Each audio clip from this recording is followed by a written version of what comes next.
ಕರ್ಮದ ನಮ್ಮದು. ಕೆಡಿಸೇವಿ ನಾವು ಈ ಭೂಮಂಡಲವನ್ನ ವಲಸು ಮಾಡಕತ್ತೀವಿ. ಎಂಥ ಅದ್ಭುತವಾಗಿರ್ತಕ್ಕಂಥ ಗಿಡ ಮರಗಳು, ಏನು ಪುಷ್ಪಲತೆಗಳು, ಏನು ಸಾಗರ, ಏನು ಹೊಳೆಗಳು, ಏನು ಹಳ್ಳ ಕೊಳ್ಳ, ಇದು ಯಾರು ನೀವು ಮಾಡಿರೇನು? ಭಗವಂತನ ನಿರ್ಮಾಣ, ಆ ಪರಮಾತ್ಮ ನಿರ್ಮಾಣ ಮಾಡ್ಯಾನ.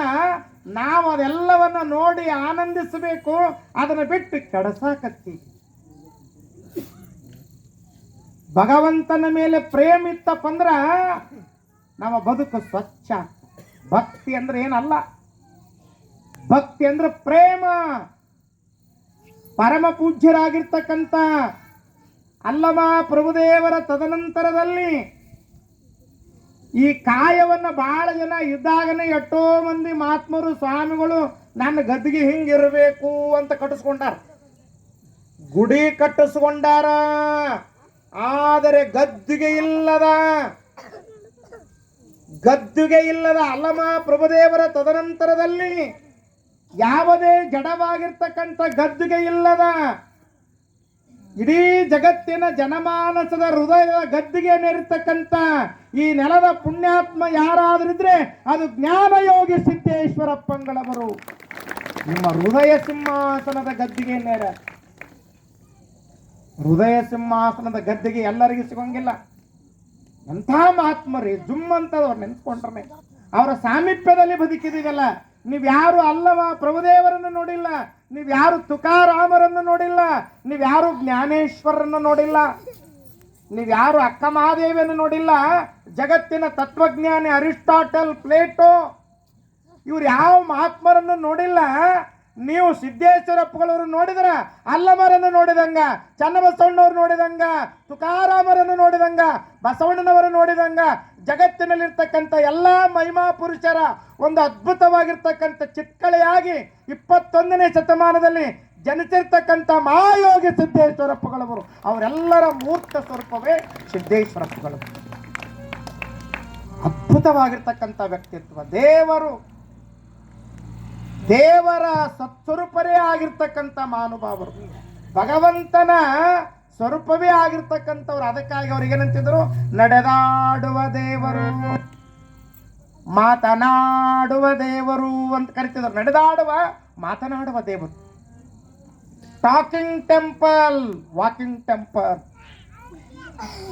ನಡೆದಾಡುವ ಮಾತನಾಡುವ ದೇವರು ಅನ್ನುವಂಥ ಬಿರುದು ಯಾರಿಗಾದ್ರು ಅದು ಅನ್ವಯ ಆಗ್ತಿತ್ತಪ್ಪ ಅಂದ್ರ ಒಂದು ಕ್ಷಣನೂ ಕೂಡ ನಿಲ್ಲದನೆ ಅವ್ರೇನಪ್ಪ ಅಂದ್ರೆ ಇಡೀ ಭರತ ಖಂಡ ಅಲ್ಲದನೆ ಪಾಶ್ಚಿಮಾತ್ಯ ದೇಶಗಳಲ್ಲಿ ಸ್ವಾಮಿ ವಿವೇಕಾನಂದರ ನಂತರ ಅವರಿಗಿಂತಲೂ ಹೆಚ್ಚಿನ ದೇಶಗಳಿಗೆ ಹೋಗಿ ಭಾರತದ ದಾಸರ, ಶರಣರ, ಮಹಾತ್ಮರ, ಅನುಭಾವಿಗಳ ಆಧ್ಯಾತ್ಮಿಕದ ತವನಿಧಿಯನ್ನ ಬಿತ್ತಿರ್ತಕ್ಕಂಥ ಈ ಜಗತ್ತಿನ ಏಕೈಕ ಮಹಿಮಾ ಪುರುಷರು ಅದು ಜ್ಞಾನಯೋಗಿ ಸಿದ್ದೇಶ್ವರಪ್ಪಗಳವರು. ನೋಡ್ಬೇಕು ಅಪ್ಪೋರನ್ನ ಕಂಡ್ರ ಎಲ್ಲರೂ ಹಿಂಗ ಕೈ ಮುಗಿತಿದ್ರು. ಪಾಶ್ಚಿಮಾತ್ಯ ಕೈ ಮುಗಿದೇ ಗೊತ್ತಿಲ್ಲ ಅವರಿಗೆ. ಎಂಥ ಮಹಾತ್ಮರಿ. ಅದಕ್ಕೆ ಭಕ್ತಿ ಅಪ್ಪಗಳ ಮೇಲೆ ಪ್ರೀತಿ ಇತ್ತಂತ ತಿಳ್ಕೊಂಡು ಇಡೀ ಈ ಪ್ರಪಂಚದ ಇತಿಹಾಸ ಒಳಗೆ ಇಲ್ಲಿವರೆಗೂ ಕೂಡ ಭಾಳ ದೊಡ್ಡ ದೊಡ್ಡ ಇಂಜಿನಿಯರಿಂಗ್ ಕಾಲೇಜ್ ಮಾಡಿ ಹೋಗ್ಯಾರ, ದೊಡ್ಡ ದೊಡ್ಡ ಹಾಸ್ಪಿಟ್ಲ್ಗಳನ್ನು ಮಾಡಿ ಹೋಗ್ಯಾರ, ಗುಡಿ ಗುಂಡಾರಗಳನ್ನ ಕಟ್ಟಿ ಹೋಗ್ಯಾರ. ಯಾರಿಗೂ ಕೂಡ ಸಿದ್ಧಗಂಗಾ ಸ್ವಾಮಿಗಳು 109 ಅಲ್ಲ 111 ವರ್ಷ ಬದುಕಿದ್ರು, ಅವರಿಗೂ ಕೂಡ ಸೇರಿರಲಿಲ್ಲ ಜನ. ಯಾರಿಗೆ ಮಹಾತ್ಮ ಗಾಂಧೀಜಿಯವರ ನಂತರ ಪುನೀತನ ಬಿಟ್ರೆ ಅವ್ರಿಗಿಂತ 2 ಪಟ್ಟು ಬರೇ ಒಂದೇ ದಿನದಾಗನ 40 ಲಕ್ಷ ಜನ ಸ್ತೋಮ. ಅದು ಯಾರಿಗಾದರೂ ಅವರ ಅಂತಿಮ ದರ್ಶನಕ್ಕೆ ಸೇರಿತ್ತಂದ್ರ ಅದು ಜ್ಞಾನಯೋಗಿ ಸಿದ್ದೇಶ್ವರಪ್ಪಗಳವರ ಅಂತಿಮ ದರ್ಶನಕ್ಕೆ ನೋಡಿರೇನು ನೀವು? ಮಹಾತ್ಮರು ಸಿದ್ದೇಶ್ವರರ ಮಹಿಮೆಯನ್ನ ಎಷ್ಟಂತೂ ಕೊಂಡಾಡಲಿ. ಭೂಲೋಕದ ಭಗವಂತ ಏನು ಪದಗಳನ್ನು ಕಟ್ಟಿದ್ರು, ಆಡಿದ್ರು. ಆಡ್ತಿದ್ರು ಅವ್ರನ್ನ ಪದ ಯಾರನ್ನ ಆಡೋದಿದ್ರಿ? ಏನು ಸಿದ್ದೇಶ್ವರ ಭೂಲೋಕದ ಭಗವಂತ ಸಾಮಾನ್ಯರೇನ್? ಅದಕ್ಕೆ ಭಕ್ತಿ ಅಂದ್ರೆ ಪ್ರೇಮ ತಿಳ್ಕೊಬೇಕು ನೀವು. ಭಕ್ತಿ ಅಂದ್ರೆ ನೈವೇದ್ಯ ಅಲ್ಲ, ಊದಿನ ಕಡ್ಡಿ ಅಲ್ಲ.